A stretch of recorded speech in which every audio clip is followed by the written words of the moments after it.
Harris after the original. You came from behind in Halifax. Tonight, though, Kurt, you had to come from behind within the program when you missed the quad. Yeah, I was a little disappointed right then, and actually a little bit of concentration lost going into it. I think I lost some confidence after the triple axel triple toe was close. But there's a break in the program right there, and I used that break to get back into the ice, and that program felt 2 minutes long. I had a great time out there. All right, your mother is here. We want to talk to Coach Michael Uranek. Mrs. Browning, come in. I know you want to congratulate your son.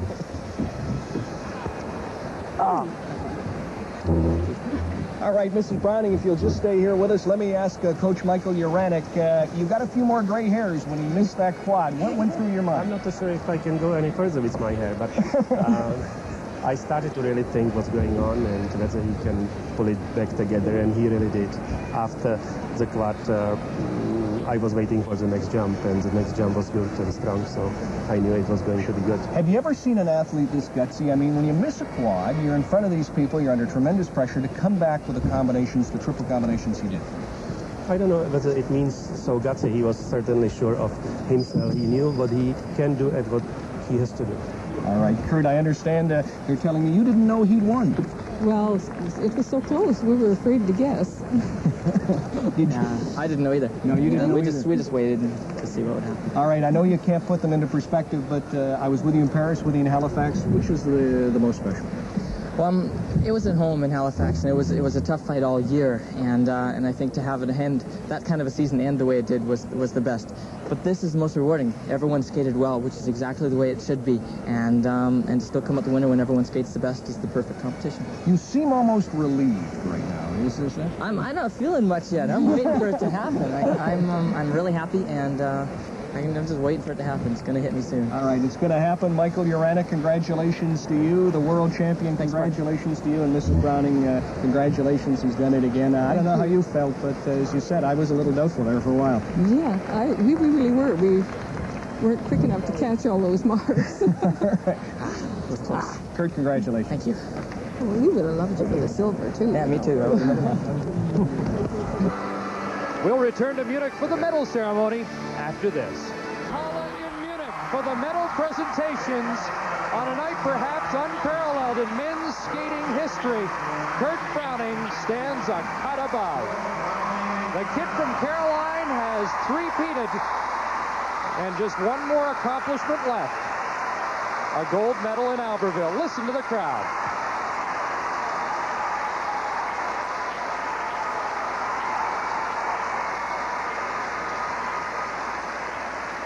Brian Williams, you were in Paris for his first gold medal. Did you think you'd be witnessing 3 in a row? I really didn't, Chris. The first is always very special, but I think I have to agree with Kurt, as he said in the interview. Out comes Petrenko, that the real special moment was last year at home in front of the Canadian fans. But let me ask Paul and Barb, as again Petrenko, the silver medalist, comes out. Browning was a bit down. It was almost like he was relieved to get this over with. Well, Brian, I think any time you come in as a defending world champion, you have got a lot of weight on your shoulders. And with him going out there tonight and doing that performance, no doubt he's relieved. Well, a great champion is always pushed by great challengers, and Victor Petrenko did that. And here comes the American champion, bronze medalist Todd Eldridge. And to skate from 5th to 3rd is quite an accomplishment.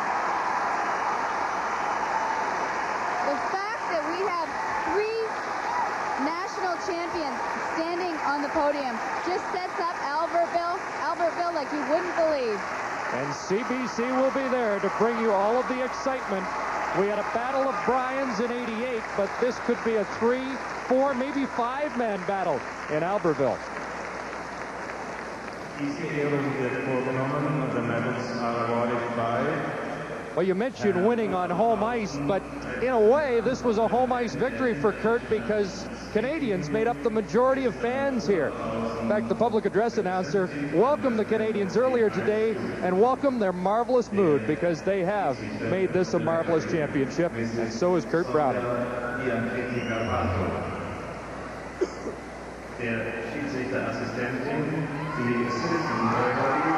For the 3rd time, he wears gold at the World Championships. Hermann Fichtel, Präsident des Organisationskomitees, Mr. Hermann Fichtel, President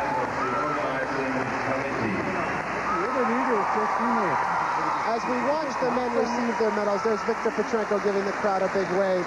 I can't get over how much history we've seen here tonight. We saw 2 quads executed in world competition. We saw a Canadian man become the first ever to win 3 consecutive gold medals. I don't think we're going to see an evening of skating like this for many a year to come. How about 3 Canadians in the top 7? Elvis Stojko places 6th. Michael Slipchuk is 7th. So the Canadians have had so much to cheer about tonight.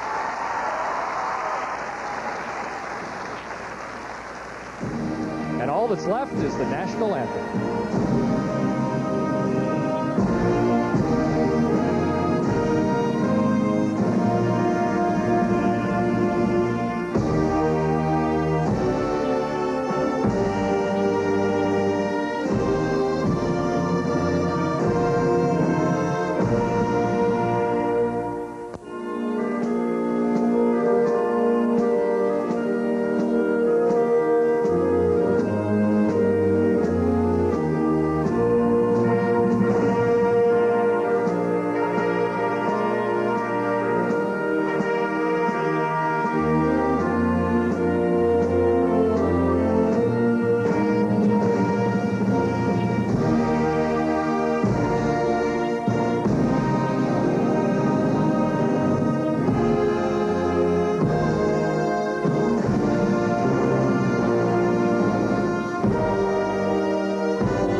Well, it has indeed been a night to remember for Canada and, of course, these Canadian fans in international competition.